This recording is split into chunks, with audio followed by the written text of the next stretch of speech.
지난주였습니다. 응급실 안이 갑자기 부산해졌어요. 한두 명이 아니었습니다. 얼굴이 하얗게 질린 채 복통을 참고 앉아있는 어르신들, 구토봉기를 움켜쥔 채 웅크린 청년들, 아이를 안고 울먹이던 젊은 엄마까지. 의사인 제 눈엔 판박이 보였습니다. 이건 뭔가 이상하다. 그리고 곧바로 떠올랐죠. 식중독이다. 하루 이틀에 끝날 일이 아니라는 직감은. 그날 몰려든 환자만 20명이 넘었습니다. 공통점은 단 하나, 김밥을 먹었다는 거였습니다. 안녕하세요. 오늘도 당신의 마음을 함께 나눕니다. 여기는 활력인생연구소입니다. 이 영상 끝까지 보시면 당신과 가족이 식중독 위험에서 어떻게 스스로를 지킬 수 있을지 명확히 알게 되실 거예요. 지금 구독과 알람 설정 해두시면 더 많은 정보 받아보실 수 있어요. 저는 올해 55살, 닥준영이라고 합니다. 서울의 대학병원 응급의료센터에서만 30년 가까이 근무 중인 응급의학 전문의입니다. 하루에도 수십 명의 환자를 보지만 요즘처럼 여름철만 되면 진짜 무섭게 몰려드는 환자들이 있어요. 배가 찢어질 듯 아파요. 설사를 밤새 했어요. 열이 40도까지 올랐어요. 이렇게 고통을 호소하는 분들, 공통점이 뭔지 아세요? 대부분 김밥이나 도시락처럼 간편한 음식을 밖에서 사 먹은 직후라는 겁니다. 며칠 전엔 서울 서초구의 한 교회에서 단체로 김밥을 주문한 분들이 줄줄이 응급실로 오셨습니다. 그중 한 분, 60대 여성은 장염이 심하게 와서 고열에 시달리시다 상급병원 2번이나 옮기며 치료받으셨고요.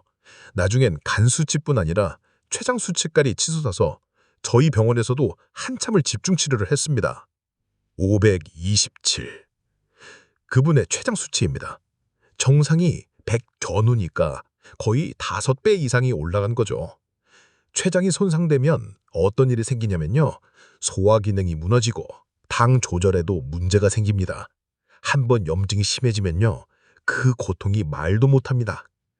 그분도 결국 대학병원으로 보내야 하나요? 라는 말까지 들으셨다니 두려움이 얼마나 컸겠어요.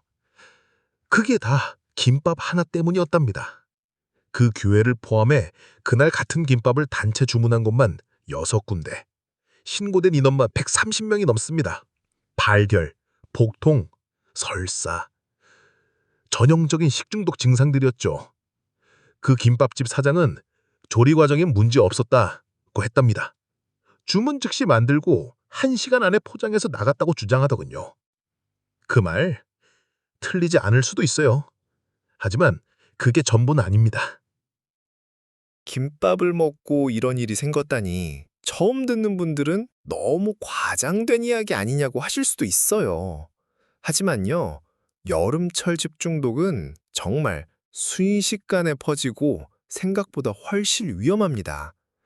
특히 김밥은요, 온갖 재료가 한꺼번에 들어가고 익히지 않은 채 먹는 음식이에요. 달걀지단, 시금치, 당근, 햄, 단무지, 밥, 참기름 이 중 단 하나라도 상하기 시작하면 그게 바로 균의 온상이 됩니다. 문제는 겉으로는 멀쩡해 보여요. 냄새도 안 나고 색깔도 괜찮으니까 괜찮겠지 하며 드시게 되는 거예요. 그리고 몸속에 들어온 균은 몇 시간 안에 증상을 일으킵니다. 가장 흔한 게 살모넬라균, 그리고 황색 포도상구균이나 클로스트리디움 퍼프린젠스 같은 음식에서 자주 나오는 균들입니다. 이 균들이 우리 몸속에서 증식을 시작하면 먼저 배가 아프고 열이 오르고 설사가 멈추질 않아요. 단순한 배탈이라고 넘기기 쉽지만 증상이 하루 이틀 지나도 가라앉지 않으면 간과 췌장, 신장까지 영향을 줄 수 있어요. 특히 나이 드신 분들은 더욱 조심하셔야 합니다. 몸속 수분이 빠르게 빠져나가면서 생기는 탈수 증상, 이게 전신 장기 기능 저하로 이어지는 가장 무서운 경로예요. 실제로 응급실에 오시는 분들 중 젊은 사람보다 60세 이상 어르신들이 훨씬 더 오래 입원하고 더 많이 합병증을 겪으세요. 한 번은요, 김밥 먹고 식중독 걸린 70대 여성분이 병원에 왔는데 그냥 설사만 반복된다고 하셨어요. 근데 검사해보니 혈압이 이미 90 아래로 떨어져 있었고 혈액 검사 수치도 장기 손상을 의심해야 할 정도로 망가져 있었습니다. 당사자는 단순히 배탈 난 줄만 알았던 거예요. 하지만 실제로는 응급 입원이 필요한 상황이었던 거죠. 그리고 또 하나, 김밥처럼 상온에 오래 두는 음식은 위생관리의 사각지대예요. 배달 과정에서 차 안에 덩그러니 놓여 있다가 교회 행사장에서 선풍기만 틀어놓은 상태로 2~3시간 방치되면 그 안에서 무슨 일이 벌어지는지 상상도 못 하실 거예요. 온도 25도만 넘어가면 세균은 20번마다 2배씩 늘어납니다. 1시간만 지나면 수십 배, 2시간 지나면 수천 배, 4시간 지나면 눈에 보이지 않아도 그 김밥 안은 세균으로 가득 찬 상태가 됩니다. 정말 문자 그대로 보이지 않는 폭탄을 드시는 셈이 되는 거예요. 게다가요, 김밥을 조리한 분이 손 씻는 걸 제대로 못했거나 식재료를 냉장 보관하지 않았거나 칼과 도마를 따로 쓰지 않았다면 그게 바로 식중독의 출발점이 됩니다. 저희 병원에서 확인된 사례 중 하나는 계란지단을 미리 만들어 상온에 뒀다가 그 안에서 세균이 자란 경우도 있었어요. 보기엔 멀쩡한 계란지단. 하지만 그게 원인이 되어 열흘 넘게 병원에 입원하신 어르신도 계셨습니다. 또 어떤 경우는 손님이 몰리는 점심시간에 미리 싸둔 김밥을 냉장고도 아닌 실온 진열대에 뒀다가 수십 명이 단체로 식중독 증상을 호소한 일도 있었죠. 그러니 제가 지금 이렇게 말씀드리는 이유는 단 하나예요. 이건 절대 남의 일 아닙니다. 오늘 점심에 드셨던 김밥, 그게 내 몸속에서 무엇이 되고 있는지 확인할 방법은 아무도 없어요. 건강하다고 안심하지 마세요. 냄새 안 난다고 괜찮은 게 아닙니다. 당신의 면역력이 약해진 순간 이 균들은 망설이지 않고 파고듭니다. 이건 운의 문제가 아니라 지식과 습관의 문제입니다. 이제부터는 우리가 지켜야 할 차례입니다. 한참을 말하다가 문득 제 자신을 돌아보게 됐습니다. 의사라는 직업, 식중독 환자만 수천 명을 봐온 제 경력이 무색할 만큼 허탈한 날이 있었어요. 정신없이 근무하던 어느 여름밤이었습니다. 응급실은 여전히 북적였고 하루 종일 제대로 앉아 식사 한 끼 못한 채 퇴근길에 올랐죠. 집에 가는 길 편의점 앞을 지나며 도시락 하나를 샀습니다. 전자레인지? 귀찮았어요. 차 안에서 그대로 뜯어서 그냥 먹었습니다. 당시엔 배가 고팠고 너무 지쳐 있었거든요. 설마 이게 문제될까?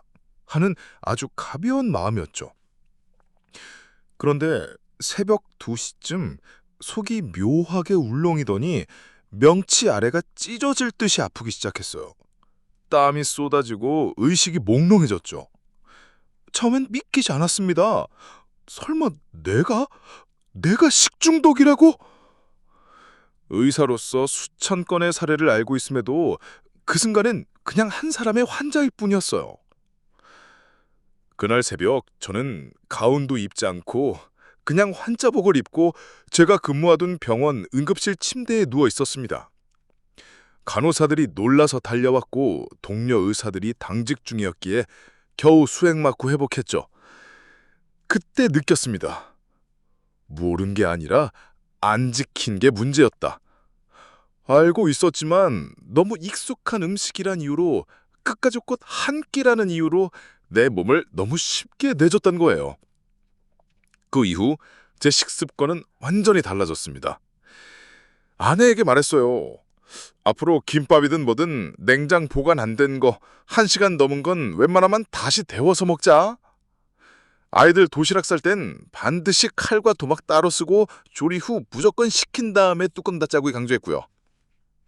교회 모임 간식도 병원 회의 도시락도 누가 언제 만들었는지 보관은 어디서 했는지 확인하고 기준에 못 미치면 과감히 거절하기 시작했습니다. 주변 반응이 어땠을까요? 선생님 너무 예민하세요. 그 정도는 다 먹고 살아요. 1~2시간 지난 거 가지고 뭘 그래요. 이런 말 수없이 들었습니다. 심지어 의사가 너무 까다롭다는 말도 들었고요. 하지만요, 그 예민함 하나가 제 가족을 지금까지 지켜줬습니다. 어느 날 아내가 그러더군요. 당신이 저렇게까지 말하니까 나도 자연스럽게 손 씻는 게 습관됐어요. 이젠 김밥보다 과일 도시락 싸는 게 마음 편해요. 아이가 말하더라고요. 아빠, 친구가 반찬 나눠주는데 그냥 집어서 먹지 말고 손 닦고 먹으라고 했어. 그 말을 듣는데 가슴이 꽉 차오르더군요. 누구 하나 바뀌면 그게 한 가족을 바꾸고 그 가족이 바뀌면 그 지역이 바뀌고 그게 모이면 우리 사회 전체가 바뀌는 겁니다. 그게 습관의 힘입니다. 우린 지금 매일 수십 번의 선택을 합니다. 작은 선택, 하지만 건강을 결정짓는 선택들. 괜찮다고 생각했던 순간들이 가장 위험한 순간일 수 있어요. 우리가 피할 수 있었던 것들을 피하지 않았을 뿐이에요. 이젠 다릅니다. 이젠 알게 됐습니다. 그리고 바꿀 수 있습니다. 어떤 날은 이런 생각이 들어요. 우리가 병원에 오는 많은 이유들 중 정말 운이 나빠서 생긴 일은 얼마나 될까? 대부분은요, 알고도 그냥 넘긴 습관에서 시작됩니다. 음식을 데우지 않고 먹은 것, 김밥이 실온에 몇 시간 있었던 걸 알면서도 괜찮겠지 하고 입에 넣은 것, 조리한 지 언제인지 모르는 걸 딱 한 끼니까 하며 먹어버린 것. 그 작은 선택이 우리 몸속에서 큰 후회를 만들어냅니다. 응급실에서 제가 가장 안타까운 순간은요. 선생님, 그냥 아무 생각 없이 먹은 거예요. 그게 이렇게까지 될 줄은 정말 몰랐어요. 하며 눈물 흘리시는 어르신들 보며 도와드릴 수 있는 게 많지 않을 때입니다. 그 순간 저는 늘 마음속으로 외칩니다. 이건 예방의 답이었어요. 그래서 지금부터는 당신께 분명히 알려드리고 싶습니다. 첫째, 여름철 김밥과 도시락은 시간이 생명입니다. 2시간 넘게 상온에 뒀다면 아깝더라도 버리셔야 합니다. 냄새 안 나고 맛도 괜찮아 보여도 이미 안에서 세균이 증식했을 가능성이 큽니다. 둘째, 조리한 음식을 바로 뚜껑 덮지 마세요. 뜨거운 상태에서 덮개를 덮으면 그 안에 습기가 차고 그 습기가 세균의 놀이터가 됩니다. 충분히 식힌 뒤에 뚜껑을 닫는 것 꼭 기억하세요. 셋째, 김밥을 사거나 주문하실 땐 언제 만들었는지 꼭 확인하세요. 불특정 다수가 먹는 단체 도시락일수록 그 기준이 모호해지기 쉬워요.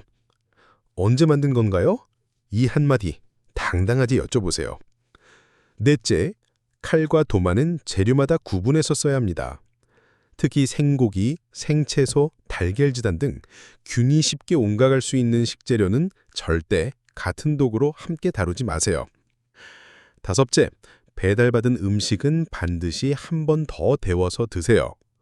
뜨끈하게 데우는 것만으로 치명적인 세균을 대부분 없앨 수 있습니다. 지금까지 들으신 내용 어떻게 들리셨나요? 조금은 무섭고 조금은 귀찮게 느껴지실 수도 있습니다. 하지만요, 당신의 한 끼가 누군가의 병원이 되지 않도록 하는 방법, 그건 결코 어려운 게 아닙니다. 매일 반복되는 식사 속에 당신의 건강이 숨어 있습니다. 이제는 몰랐기 때문이 아니라 알고 있으니 지킬 수 있는 사람이 되셨습니다. 당신이 바뀌면 당신 가족이 바뀌고 이웃이 바뀝니다. 지금부터라도 늦지 않았습니다. 단 한 끼라도 더 안전하게, 한 번 더 점검하고 조심하는 습관, 그것이 당신을 지켜줄 가장 강력한 백신입니다. 이제 어떻게 바뀔 수 있을까요? 지금부터 딱 3가지만 기억해 주세요. 복잡하게 외우실 필요 없습니다. 이 3가지만 실천해도 식중독 위험은 절반 이하로 줄어듭니다. 첫째, 음식은 2시간 안에 먹는다. 김밥, 도시락, 국 없이 먹는 반찬은 무조건 2시간 안에 드세요. 시간 넘기면 과감히 버리세요. 아까운 게 아니라 위험한 거예요. 둘째, 만들었거나 배달된 음식은 한 번 더 데운다. 전자레인지 2분이면 충분해요. 뜨끈하게 데우면 색인 대부분은 사라집니다. 맛보다 건강이 먼저입니다. 셋째, 음식 포관은 무조건 냉장. 특히 달걀지단, 나물, 햄같이 금방 상하는 재료는 만든 즉시 냉장 보관하세요. 상온은 잠깐도 위험합니다. 이 세 가지는 건강을 지키는 가장 기본입니다. 습관이 되면 평생 약보다 낫습니다. 오늘 이야기 마음에 닿으셨다면 구독과 좋아요, 알람 설정 꼭 해주세요. 그리고 이 영상에서 떠오른 생각이나 식중독에 대한 경험 있으시면 댓글로도 함께 나눠주세요. 이야기가 끝나도 당신의 하루는 계속되니까요. 응급실에서 말고 조용하고 한적한 곳에서 다음 시간에도 다시 만나요. 건강히 평안히. 오늘도 고맙습니다.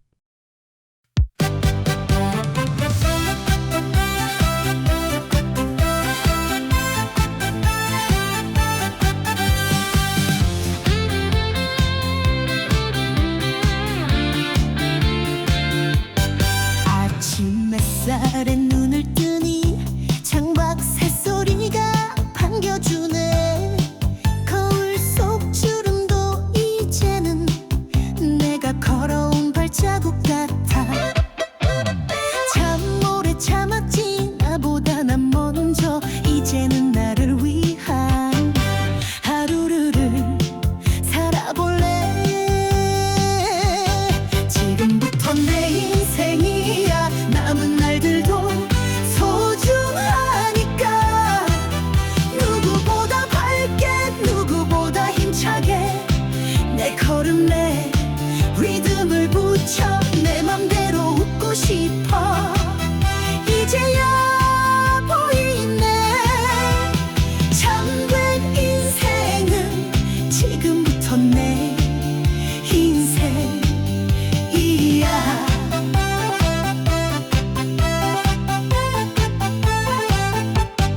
어릴 땐 몰랐던 소중함. 건강이 내 삶의 기둥이래.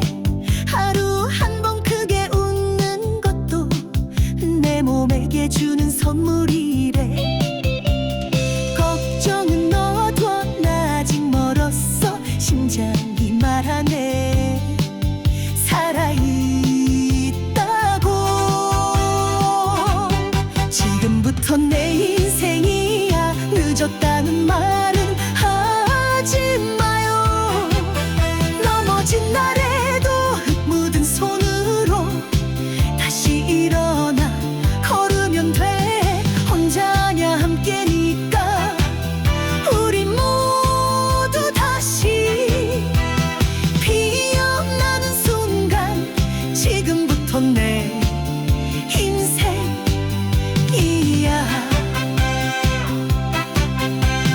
나를 위한 시간표 이제야 펼치네. 희망을 적는 그 한 줄 위에 활력 인생 연구소. 내 인생의 새 이름이야. 지금부터 내 인생이야. 기적 같은